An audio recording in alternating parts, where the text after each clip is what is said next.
Yesu nashimwe. Haleluya. Imana ya Repentance irakomeye cyane. Nukuri yarayiduteye iteka aho tutashobora. Imana yarabikoze. Je navise umusengezana yari yibungenze amabira ashika aja kwibaruka. Yibarutse nyene biragorana, ibaruka umwana nyene arushe cyane. Burya yarize haheze isaha. Naho nyene ntibashoboye kumuduha baciye mujana kumwongerereza impwemu. Nukuri narandikiye audio pasteri, nukuri ndize yaradusengeye cyane, ntawe ntaca ko na ifisi nimero wese namucako. Jamari namuvyuye mwijoro nukuri ati dusengera nukuri birakomeye. Nukuri uwo mwana zari tariki 18 bare bamuduhaye ku munsi wejo. Yesu nashimwe. Nukuri bamuduhaye akomeye cyane yakize. Nukuri nabwiye se uwo mwana ati nukuri telefona pasteri umubwire ikibazo dufise ndazi Imana izobikora. Aho Imana yakuye uwo mwana nukuri Imana yarayidutwengeje. Imana yo ngaha nukuri irakomeye cyane. Naciye mbwira se ati nukuri uzoze gukizwa muri Repentance kuko niho haraye haguhaye umwana wawe kuko yari yagiye mujuru yo yabarinze bagongereza impwemu kaba kabaye. Nukuri ndashimye cyane Imana yaraye bamuduhaye ejo twatashe ku munsi wejo. Imana ibahezagira. Nyaruka bone abamusengeye n'abatumye aronka umwana we. Anje magaze ngashima Imana ibyiza Imana yaraye inkoreye. Ndashima Imana kuba impaye umwaka mushasha nkawugeramwe amahoro nkawurangiza neza n'umuryango wanje ukabukomeye. Kandi ikindi shima Imana je sinari nzi kuba borara mu makesha ngo bigende uko. Ndashima Imana kuba yarampaye agakiza kandi nkaruhukira muri Yesu. Ubu ndashima Imana imaze imyaka 3 nazi urusengero aho ruri ariko ubonye ndashima Imana kubanza mu rusengero. Ikindi shima Imana nuko ijoro rya bonane naraye ngaha ndavuga ati Imana ni wowe ucira inzira. Nari ifise ibintu bindije cyane ariko ku munsi wa kane bonane irayihavuye narose umuntu ankorera igitangaza. Nukuri narose umutayi Imana ishimwe. Ivyo ndabishima Imana ya Repentance. Amen. Itatu umuntu agatumbera urusengero. Jewe ndababwira umuntu agasenga mbona umengaza n'uwapfuye n'abana. None abahana yewe numva mfise ubwoba n'umunsi umwe nagiye gusenga umenga sinoba nkihana. Ndafise ubwoba. Haleluya. Mufashe dukomere Imana amashi. Hama jewe nje gushima Imana kuba maze umwaka ndi mu gakiza. Je sinarinzi kuja gusenga dimashe, abandi baja gusenga nanje nkaja gukora. Ariko rero mu myaka yose nagenda gukora amahera sinigera ndayabona. Uko nayaronka kose yacahura n'ingorane zitandukanye. Ariko rero hari umukobwa tuva hamwe yaba mwijabe. Jewe sinarinzi gukora ku mafaranga. Kuva akazi kanje nari ndagakoze imyaka irenga 5. Uwo mwaka urangiye ndi mu gakiza wo bugira nka 6. Ariko mu myaka 5 yose nta bihumbi 500 nari bwakorego.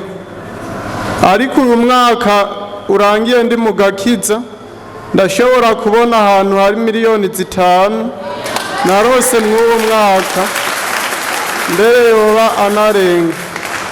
Nukuri nari numvise ntoreka gushima kubera nkiza uwo mukozi w'Imana yarahishuriwe ati ubu ni umwaka wo kugwira. Nanje ca ndavyakira. Nanje nukuri uwo mwaka wa mbere igitangaza kuba ntari bwakore ku bihumbi 500 nkaba amaze gukora ku miliyoni 5. Nukuri mumfashe dukomere Imana amashi menshi cyane.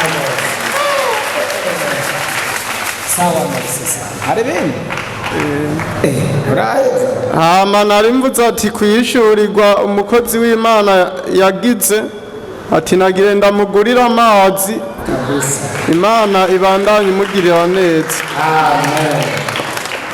imana yampaye irindi yishishurirwa rikomeye uyu mwaka n'uwo gushika kuki ku ntumbero y'ubuzima bwawe ntumbero ukamfatira imana ibuhungisha mana ndagusengeye umugisha mugire neza mwami ntiyashobora gufata ku mafaranga none arayafatako none ndamusabiye umugisha urushirize kumugwiza cyane intumbero afise uyu mwaka uyimushikaneko kandi ndashimye imana ko akiri mu buntu bwawe kandi ukamuha n'amafaranga nta kintu cyiza kibaho nko kugira agakiza ukagira n'amafaranga urushirize kumuha n'ibyo atari bwashike ko muri uyu mwaka azoshinge nawe ko wamugwigije n'inshuro nka zitanu cyangwa icumi mu izina rya yesu amen.